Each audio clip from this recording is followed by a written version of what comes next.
It's tricky to find games that actually give genuine consequences for the decisions you make throughout the game. There are a lot of games that let you make decisions, but not many of those decisions ever happen to be particularly meaningful. You're involved in the sequence of events, but not really impacting the conclusion.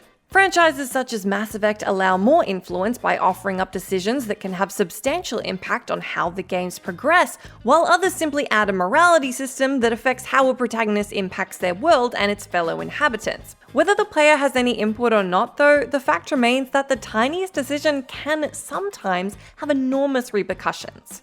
I'm Jess from WhatCulture, and here are 10 tiny video game decisions with huge consequences. Number 10. Life is Strange. Warning the homeless lady about the storm.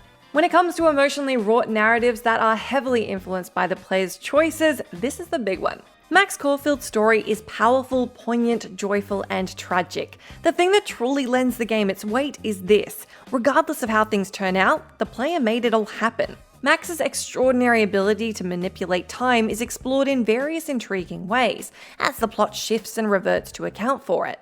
Along the way, decisions that seem natural or trivial have consequences that the player may never have foreseen. One really good example of this is that you have the opportunity to befriend an unnamed homeless woman that lives in Arcadia Bay. Max can encounter her a maximum of 3 times, in episodes 2, 3, and 5.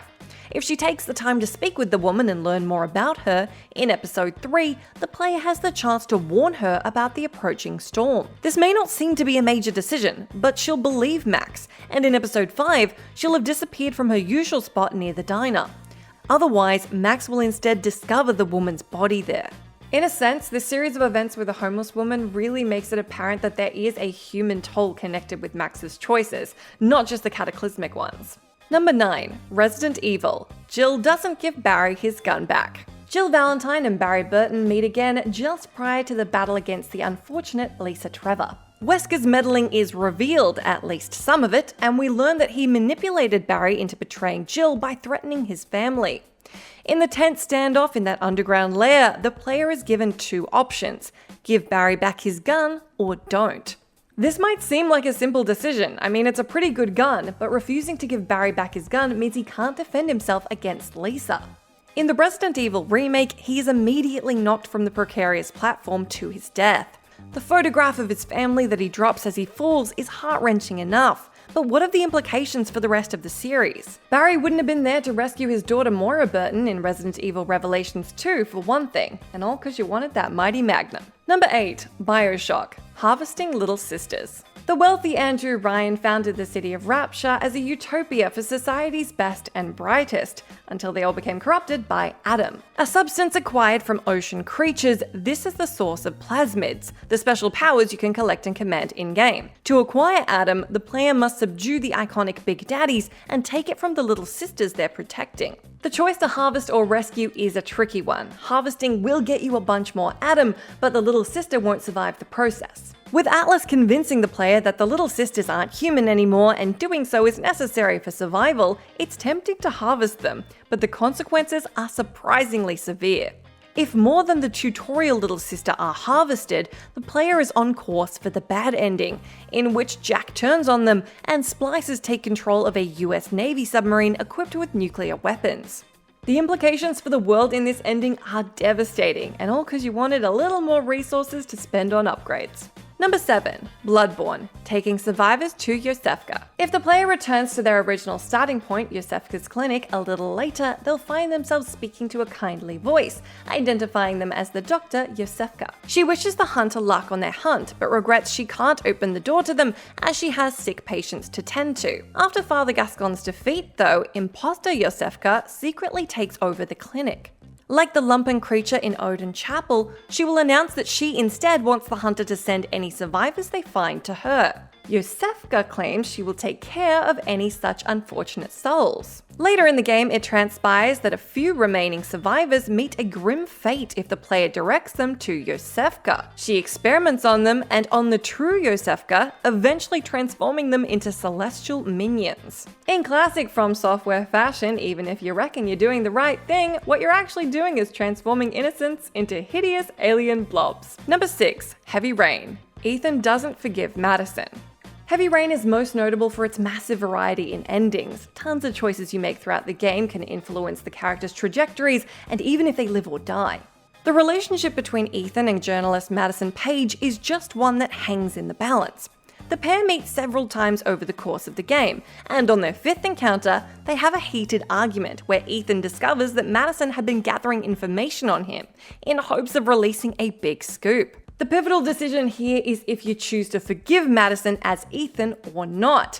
If so, you'll embrace and the relationship can continue. Several other interconnected issues factor in too, but sacrificing the chance to reconcile with Madison can also mean losing out on perhaps the happiest ending, as Heavy Rain goes, possible, an eventual marriage and life with her. That may have seemed like it was just a brief spat, but it can have incredible consequences. Number 5. Crash Bandicoot 2 – Cortex Strikes Back. Collecting gems for Embryo. Joining forces with Dr. Neo Cortex in Crash Bandicoot 2 was not a minor decision.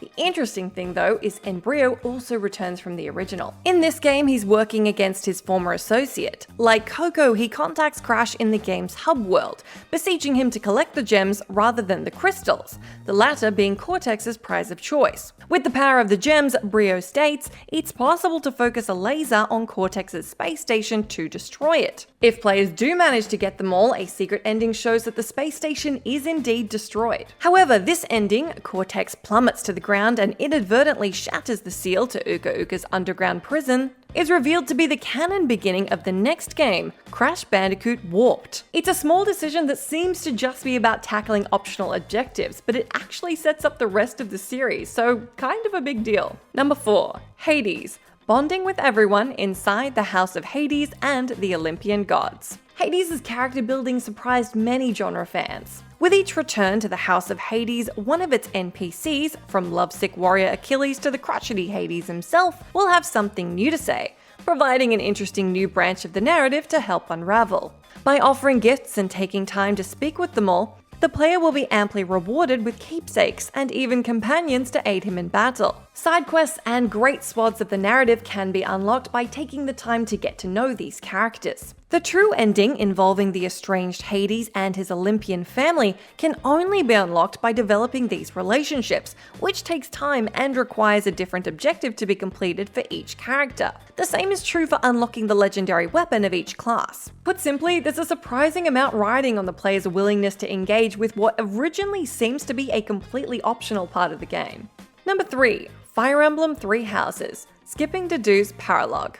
Depending on the house players choose to teach, the bonds they form with different students and teachers, and so on, there are a ton of different ways that Fire Emblem Three Houses can wrap up. In one run, Byleth may become the new ruler of Fodlan and marry a trusted member of their house, while in another, they may become the new leader of the church instead, killing that very same character in battle. Three Houses tells a tale of bitter warfare, and it's just not possible for everyone to enjoy a happy ending. For players on the Blue Lion's path, it'd be really easy to overlook one particular paralogue mission, that of DEDUE'S, War for the Weak. This mission is only available on the White Clouds route after Chapter 5, and sees the character trying to resolve bloodshed between Duska rebels and Kingdom troops. Paralogues can offer some nice loot, but are generally entirely optional, and can be skipped by impatient players. DEDUE'S is completely unique though, in that not finishing it will result in his death when the 5-year skip-in time takes place. He's actually the only unit in the game that can be lost this way, and there's no warning that it's gonna happen. Number 2. Dungeon Keeper. Adding a Horned Reaper to your army. A wide range of minion species are available to fight the good, that is to say bad fight, in classic 1997 Bullfrog strategy title, Dungeon Keeper. They range from dragons and orcs to the grotesque gelatinous bile demon. Of them all though, none are more powerful than the monstrous Horned Reaper, which is capable of taking down droves of do-gooding enemies single-handedly. In the original game, it can't be recruited by conventional means. It can only be summoned by sacrificing a bile demon, dark mistress, and troll at the temple. It might seem like a no-brainer to do this whenever possible, given the creature's tremendous strength, but the Horned Reaper can be as devastating to your own forces as to the opposition. The Reaper is, as one look at its face should make plain, an angry, angry soul. Its mood turns southwards very quickly. As it's not appeased with gifts, it'll quickly become enraged and fight any allied minions it comes across too. If a player doesn't have a contingency plan for this, you may find yourself regretting ever summoning it, as it's decimating your forces. Number 1. Metal Gear Solid, submitting to Ocelot's torture. PS1 classic Metal Gear Solid was, in a lot of ways, so far ahead of its time. With its deep and involved plot, tactical gameplay, and several month-long codec conversations, it was a remarkable experience that popularized the franchise and still holds up incredibly well today. As its legions of fans will know, the game offers more than one ending. Solid Snake will escape Shadow Moses Island with a different companion, Meryl or Otacon, depending on the player's actions during the pivotal torture scene during Snake's capture.